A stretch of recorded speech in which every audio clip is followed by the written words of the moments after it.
What do you think of when I say the word stewardship? I don't know about you, but I always used to just think of this one little slice of my life, charitable giving. Well, in 1 Corinthians 10:31, it says, "So whether you eat or drink or whatever you do, do it all for the glory of God." Now, if you believe that God really does own everything, and that it's our job to wisely and carefully manage all that we've been given according to His will, if He really cares about the little details of our life, then really we should be investing in a way that would please and glorify God. And at Beacon Wealth Consultants, we call that biblically responsible investing. And that definition comes from a group called Kingdom Advisors, and that is an organization that trains financial professionals to use biblical principles in their practice. Now, something you probably never thought much about is investing and how your dollars are working in the market. The market has become a very abstract concept. We say, I'm going to invest in the market. And we forget that we are actually putting our money directly into companies and helping them to grow. So the reason that companies issue stock is so that they can grow and do more of what they're already doing.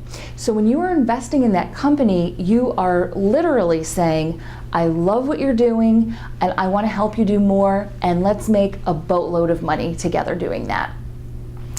So if that's true, then I had a question. Does God care how I invest my money? Or really, the better question is, does God care how I invest His money?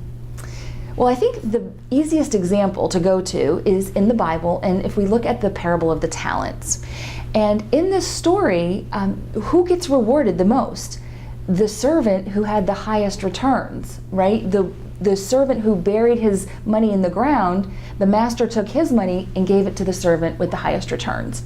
So from that story, if we only look at that story, we could say the only thing that God really cares about is that we have the highest returns. However, we can make the most money. That's what really matters, right? Now, do you think that's really how God looks at it? Well, let's look at an example. Let's say there are two companies you could invest in. The first company, you would make a 5% return, and they manufacture children's clothes. The second company, you would make a 10% return, and they provide adult escort services. That seems like a pretty silly example, right? Pretty obvious, but I make it for a point. I think God really does care how we invest our money. In fact, in Deuteronomy 23:18, it says, "You must not bring the earnings of a female prostitute or a male prostitute into the house of the Lord your God, because the Lord your God detests them both." So if you're thinking, I don't really know what I'm invested in, but I'm just going to tithe the profits and then that'll make it okay, I think this passage really says that that is not okay and that God does not want that money. And He really does care how we make our money. So an obvious question now might be, how do I know? How would I even know what businesses I'm invested in and what the practices are that they're involved in? Well, at Beacon Wealth, we do a screening of your portfolio where we can show you exactly what companies you're invested in and what the business practices of those companies are, and what percentage of your portfolio is going towards each of those different business practices. It could be abortion, pornography, alternative lifestyles, anti-family entertainment, and many others.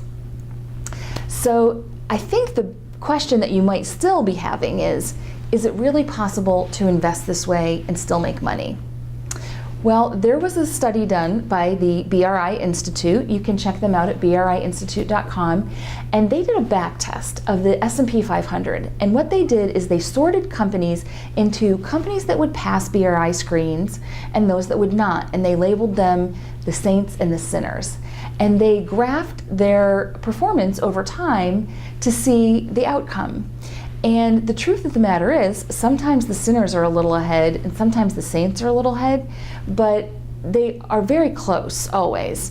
And that was just a back test. And of course, that does not guarantee future performance, but it gave me some comfort that if I invested this way, I was at least going to be in the same ballpark. I think the big takeaway here is that it's important to understand how you're making money. If you believe that you should be investing in companies that are in alignment with your faith values, then there's only one thing left to do, and that's to take action. In James 1:22, he says, "Don't just listen to God's word, you must do what it says. Otherwise, you are only fooling yourself." I encourage you to find out more by having your portfolio screened, and then by talking with your financial advisor about how you can invest in a way that would please and glorify God. You can go to beaconwealth.com and click on the button that says Screen My Portfolio.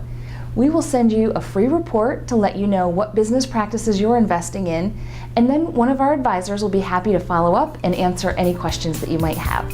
Have a blessed day.